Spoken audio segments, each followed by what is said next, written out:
going to be taking note of improving agricultural livelihoods in northern Uganda. Let's put the politics away and talk about agriculture. I have with me Samuel Busingye. He's the project manager at Aspire, and he'll be talking to us about the potential for agricultural productivity, where food insecurity remains a significant issue in the country, with a large population or proportion of the population facing challenges in accessing and affording adequate and nutritious food. You're most welcome to the program. Thank you very much.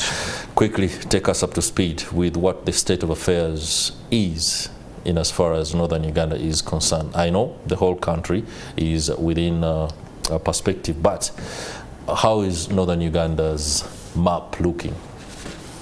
Basically, northern Uganda is one of the key refugee hosting districts, and it's one of the hotspots for food insecurity. Yeah. This is due to the fact that the food rations for refugees have been reduced. As you well know, that Uganda currently hosts 1.7 million refugees, one of the highest in Africa. And 91% of these refugees reside within refugee settlement. This is because Uganda has one of the progressive refugee policy, where it allows refugees to settle within settlements, unlike countries like Kenya, where you find that refugees are put in camps. And coming back to food security, you find that when food rations have been reduced because of dwindling funds, as per the last statistics, the Uganda operation has received only 44% of the required funding gap, and there is a huge gap of 56%. So there is need for ensuring that these refugees can produce their own food, but also ensuring that this food is produced innovatively, because less funds are provided for the refugee settlements. And as part of Adventist Development Relief Agency, we have seen innovative approaches like the block farming, where we ensure that refugees and host communities come together to access big chunks of land. This particular approach has been piloted in Zambia, and we have upscaled it in northern Uganda, and it's really working and showing a lot of progress, where we see that refugees can now produce over 100 tons and can be able to access acreages of almost 2,000. Yes. Okay. Now, the region over the years has been prone to prolonged dry spells, and recent reports indicate that there's been substantial spells of rain that should be able to alter the farming landscape, because the rains should be able to allow for growth of crops to happen. I do not know whether this has been tapped effectively, and whether there is enough sensitization, for example, on irrigation techniques. Climate change is one of the key factors affecting production, especially agriculture, because in Uganda we normally have 2 growing seasons, and the different crops are grown based on those planting seasons. That's right. But you find that because of several other factors, the weather has been changing. You find that the hot seasons have increased, and sometimes we receive erratic rainfalls which cause floods. But coming to high temperatures, you find that crops are normally affected by these high temperatures. You find that when a crop is affected by high temperatures or heat stress, this reduces the yield potential. So most times farmers don't get what they are supposed to get from their production. And as Adventist Development Relief Agency, we have tried to bridge that to ensure that we provide farmers with solar irrigation systems to ensure all season food production, especially for vegetables. And we have also piloted drought-resistant and fast-maturing seed varieties, because you find that when the temperature increases, or when there is shortened growing season, it tends to cause crop failures.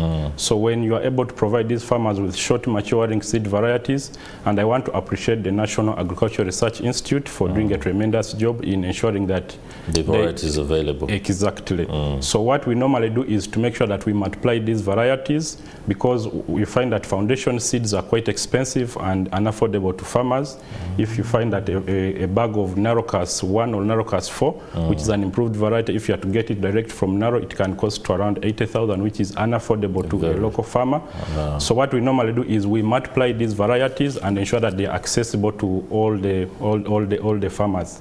Then also, you find that in this particular period, when there is too much rain, there is always flooding in lowland areas, and this flooding can sometimes damage crops. So we ensure that we sensitize communities about this. We ensure that we inform them through radio talk shows, and we also implement soil and water conservation measures. We create gullies where water can pass instead of diverting to the farmers' gardens. Okay. Yes. Oh. All right, that's very tremendous effort that's being undertaken by the Adventist Development Relief Agency. Take us through, finally, the challenges and what possible solutions you have crafted and how you intend to navigate them. Have you sought either support from the government? I know you have, but maybe the architecture of it is what I want to understand. It's true, as the civil society organizations, we work hand in hand with the government of Uganda, because our efforts almost contribute to the district development plan and the national development authority. So we ensure that we work hand in hand with some of these agencies, because sometimes our efforts or our funds are not enough to ensure that all farmers can access this. So we work with the district, and we work with especially the district production department, because these are the technical officers within the district, and they are very knowledgeable because the government recruits highly skilled staff. So these particular technical officers provide capacity building for our beneficiaries, especially on climate smart agricultural practices, soil and water conservation, and also best agronomic practices. So we ensure that we tap into this knowledge. And of course, the issue of reporting, we ensure that we constantly report to the district. There are several avenues that are available for reporting, even for UNHCR and the Office of the Prime Minister. It has an online reporting system where we ensure that our interventions are reported so as they can contribute to the national goals. But we also report to UNHCR through the activity info, so as we ensure that our efforts also contribute to UNHCR efforts of ensuring that refugees or host communities access appropriate farming technologies. Thank you. Okay. Lastly, can Uganda overcome food insecurity? It's also very embarrassing, for example, that you have a conversation about food insecurity in a country with abundant food. I do not know where the contradictions lie, but can we achieve food security within the short term? When you move to other countries, they praise Uganda for its variety of food.